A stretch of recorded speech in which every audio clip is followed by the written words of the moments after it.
É imperioso e urgente resgatarmos Jesus das igrejas e das religiões, o chamado poder eclesiástico religioso que manipula o seu nome, faz dele gato-sapato, fala dizer o que ele não diz, abençoar o que ele não abençoa, canonizar o que ele denuncia como ídolo e como idolatria.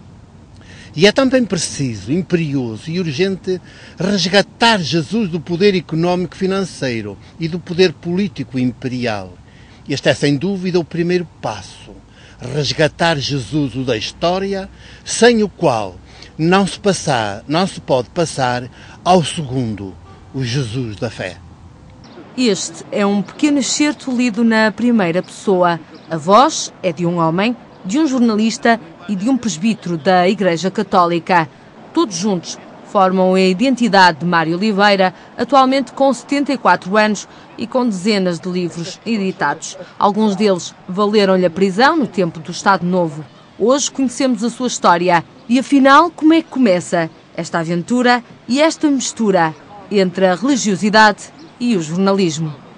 Começou exatamente porque eu, quando antes fui pároco, e nos anos de ministério paroquial, percebi que o meu ministério deveria ser gratuito, o ministério presbiteral deveria ser gratuito e não uma profissão. Devia ser um ministério resultante de uma vocação e não uma profissão.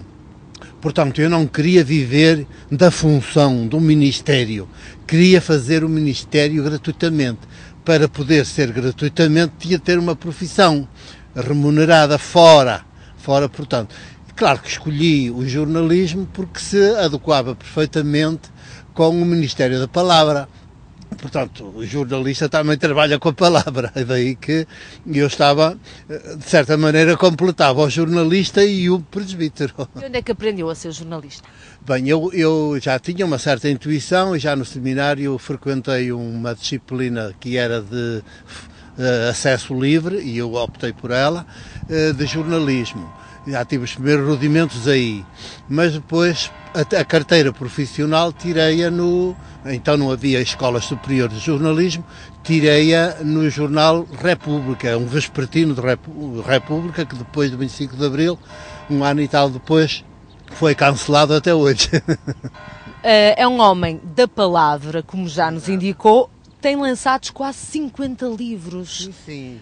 Como é que isto começou? Qual foi o primeiro livro? 50, é quase 40. Tenho 38, acho eu, que é 38, mas se calhar até nem é, olha que não os contei.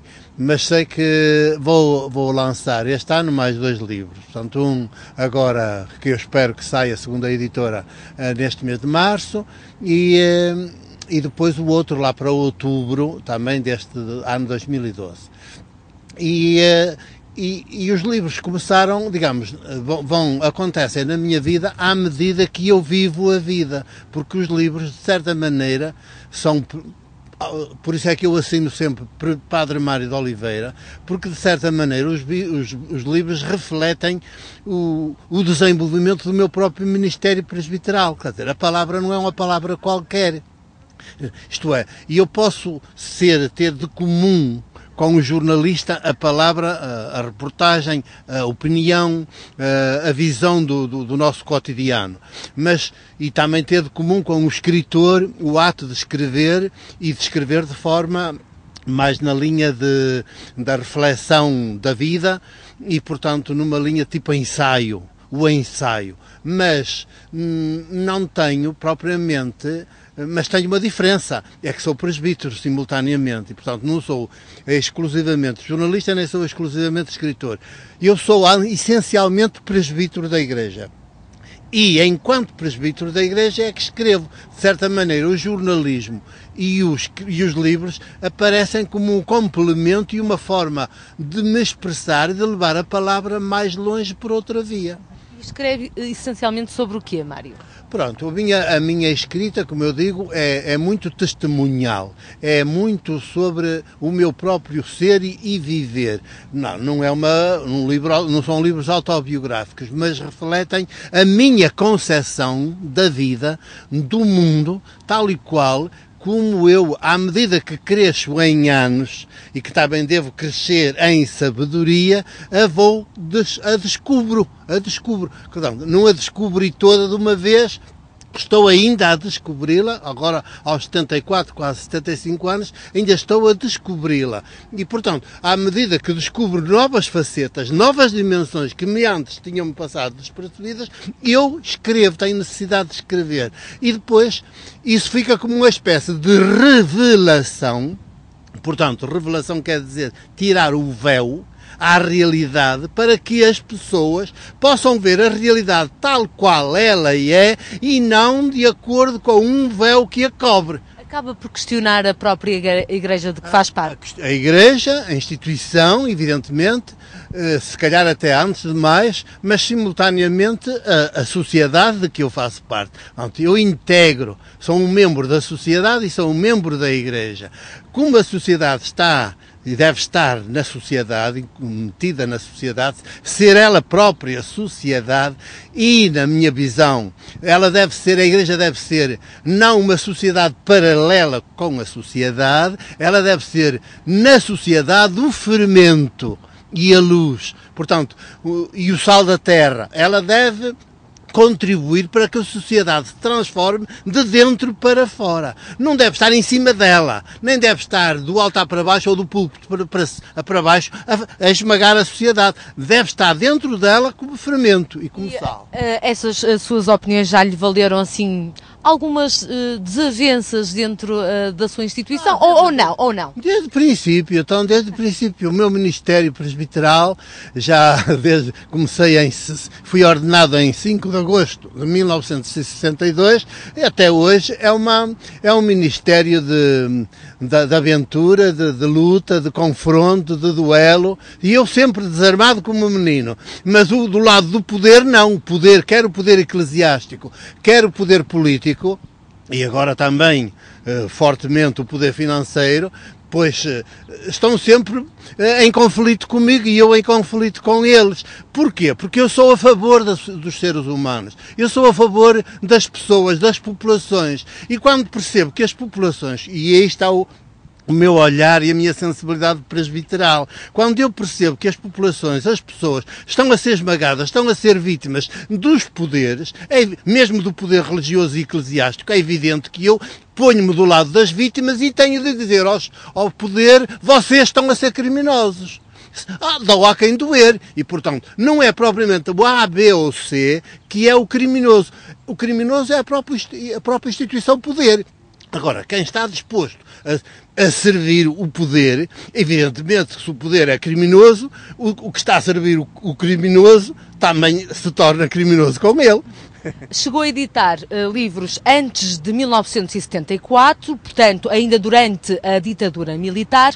Foi difícil nessa altura, ou era mais difícil nessa altura, editar livros do que agora? Agora é mais fácil? Era muito difícil porque havia a ditadura, havia o regime fascista, havia a censura e, portanto, mesmo como presbítero, e nós, como presbítero ao abrigo da Concordata, eu gozava de uma certa liberdade de expressão e de movimentos na Igreja e na sociedade, ao abrigo da Concordata, que eu discordo dela e combati, mas ela, de certa maneira, enquanto dura, também me protegeu na minha função de pároco. Agora, e eu tive contra mim a polícia política, evidentemente, logo nos meus primeiros livros, a polícia política.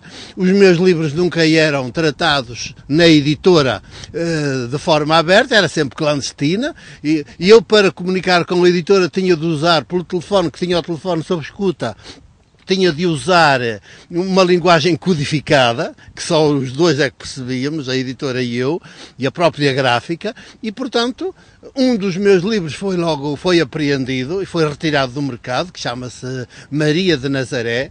Porquê? Porque já é um livro que, na altura, eu questionava Fátima, o fenómeno de Fátima, já punha em questão se a chamada Nossa Senhora corresponde a Maria, Mãe de Jesus ou não, e claro que não corresponde, que Nossa Senhora quer dizer uma nossa deusa, e Maria, Mãe de Jesus é uma mulher igual à minha mãe, portanto, não tem nada a ver a letra com a careta, andam aqui estas coisas. E o livro foi logo retirado do mercado pela própria PIDE.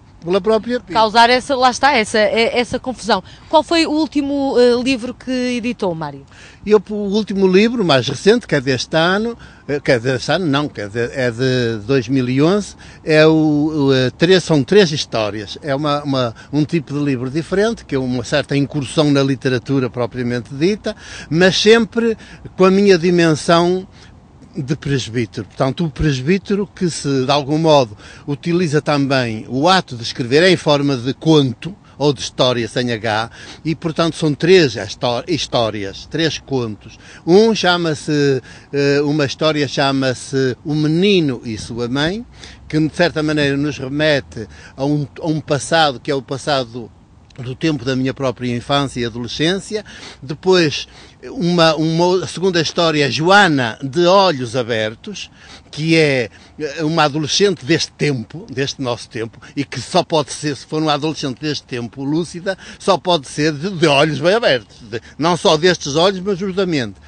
E a terceira história, um bocado inspirada e como alternativa ao romance ao romance Caim de José Saramago, porque é escrito a partir do momento em que eu li o romance, e fiquei um bocado zangado com o romance e com o romancista, porque dá todo o valor a Caim e esqueceu-se da vítima do Caim. Caim assassino, Caim mata o irmão. E depois o romance chama-se Caim, já esconde o Abel, logo em título. E depois, então resolvi escrever uma história chamada Caim e Abel, ligado por hífen, portanto, um nome só, para, de certa maneira, dizer com ela, revelar com ela, que Caim e Abel podemos ser todos, cada qual de nós, simultaneamente, não há um Caim de um lado e o Abel do outro, a não ser que em determinada altura a evolução do ser humano seja tal, de dentro para fora, que se transforma mais em Abel do que em Caim e acaba por ter contra ele o Caim. Quem é o Caim? É o poder.